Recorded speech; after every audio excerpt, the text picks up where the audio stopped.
today for my Vlogmas in July video. This is day 4 of the 12 days of Vlogmas in July, Christmas in July. And today I'm just going to be reading a book straight through. And I'm going to be reading it not like how I was reading my books for my prelim readings, if you were following those videos, but actually reading it all the way through. It is a shorter book, so it should be manageable, and I'm doing this as part of my church has a summer reading challenge that they're doing, so I picked a book from the church library to read, and this is the book, so Living with John Hus, and yeah, I'll just be reading through that, and yeah, so we'll see how that goes. Should be interesting. Okay, so I finished reading the book. I didn't quite read it straight all the way through in one sitting. I did take a few breaks, but I still finished it in probably a little over 3 hours, but really of that time, probably only 2 hours or so was spent in reading, 2.5 maybe. So the book, right, is Living with John Hus, A Modern Journey Across the Medieval Landscape. And the book was really more about what this particular scholar, Thomas A. Fudge, had gained from his study of John Hus. And within that, it was almost more of an academic biography, if you will, or a retelling of the academic journey of this scholar, Thomas A. Fudge, which was very interesting for me as a student of history, doing my own PhD program.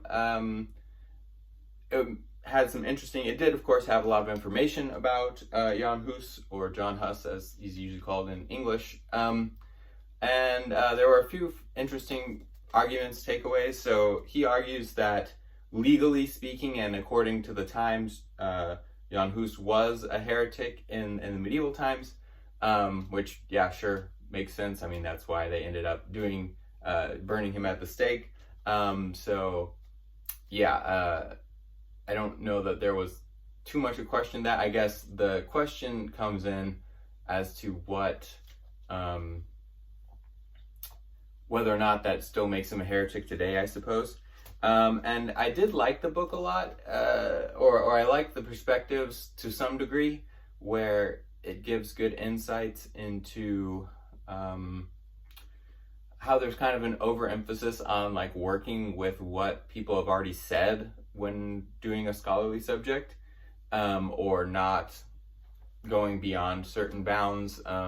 So there's kind of funny in academia today, there is still that, but then there's also like the flip side of that, which goes in the complete opposite direction, where it's just like anything is valid as historical or at least academic study, and it's like that's also not really true. Mainly in terms of you still have to like make a good argument for like why those ideas would be relevant for the thing that you're studying in that time period. This is one of my personal beefs with people doing more literary studies, is they often kind of treat texts as if they're timeless and then read in whatever ideas that they want to right now, which usually is not true to the text or what it's actually talking about. So then they'll talk about like the meaning of the text, and it's like that's not what it means, because you have to know like what it meant in the historical context to like get at the ideas that it was promoting. Anyway, but yeah, this book, it has some interesting points. I'll see, there was a few. The main thing that I'll go with what I liked first, and then go with one of the things that I thought was kind of incorrect. But yeah, so mostly again, like why is it a problem if you're not engaging with the mainstream scholarship on a certain subject? I feel like that point was well made, and it makes a lot of sense, because since he's talking about like a lot of his study is like what he's getting out of the study of this historical person, and like what he thinks is relevant or interesting about that person, and like promoting it. Like for me, that is exactly why you should be studying history, or why it's worthwhile to study history in general. And oftentimes like your concerns or your points of takeaway that are useful or you think are meaningful are not going to be the same as the established scholarship necessarily. So yeah, so why would you have to then engage with that scholarship when it's not talking about the points that you're interested in? I think that's a good point to make, and a lot of other scholars would benefit from taking that approach. Likewise, he also is like in the beginning kind of talks about how it would be better if more scholars like had more of their own personality in their writings, I guess, or maybe not personality, but coming at it from a perspective of like not trying to make their text like all things to all people, or he doesn't use that phrase, but that's kind of what I glean from the idea of like a mainstream, or maybe not all things to all people, but trying to make your text fit into the expected mold, right?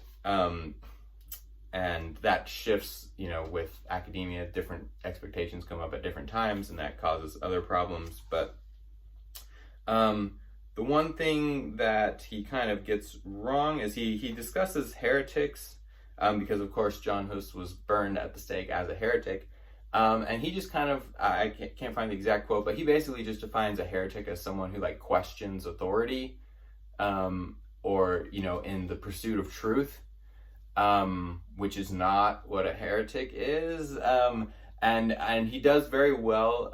I do agree with his points that most often throughout history, whether or not you're actually a heretic, as I would say, whether or not you're actually a heretic is not the primary motivating factor in when people get persecuted for heresy or the like. That usually has more to do with social dynamics, power dynamics, things like that, and then finding particular points of theology or what have you to kind of build on towards those other social circumstances that are already kind of fueling the rivalry or what have you. But yeah, so he gets that point, and therefore when he's talking about heretics, he's like, yeah, heretics are just people who kind of question authority or don't take the kind of prescribed answers uncritically or something along those lines, which is not, of course, what a heretic is in modern definitions. So socially, I guess, his definition kind of works, but actually the point of calling someone a heretic or heresy is you're supposedly, because he emphasizes going after the truth and like that's what matters. The point of calling someone a heretic or heresy is saying that they are explicitly don't have the truth or explicitly advocating something that is not true. And then, yes, usually that only gets enforced if there's like institutional things backing it up. And those institutions may very well be saying that the heretic is telling a lie when actually the heretic is telling a truth. So, but in my opinion, that would make them not a heretic, and actually the institution is the heretical one, or that other person or whoever. So yeah, so that's my main criticism of the book, is that the author doesn't seem to understand what a heretic is in reality, or perhaps he just kind of denies any more fundamental reality. I'm not 100% sure on that based on the book. It did contain a lot of like rather vague references to his own life. But yeah, so overall a pretty good book. As I said, quite short if you just sit down and read it through, and pretty interesting, especially if you do have any academic backgrounds or knowledge about how academics works, especially most of his academic work that he's writing about in this book is from kind of like the 1980s, 1990s.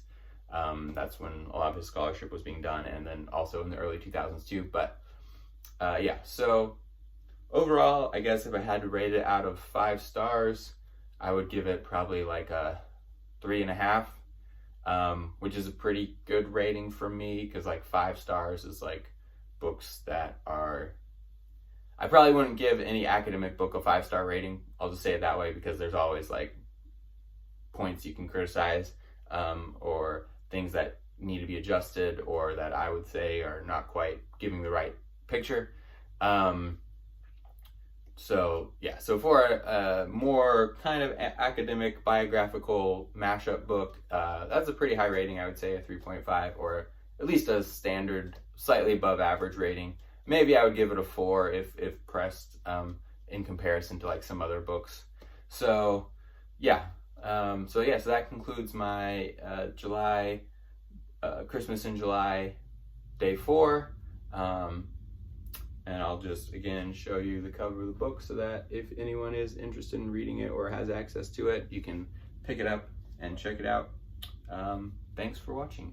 Like and subscribe if you want more information on books. You can put that in the comments, more kind of book review type videos or anything like that. Yeah, see you another time.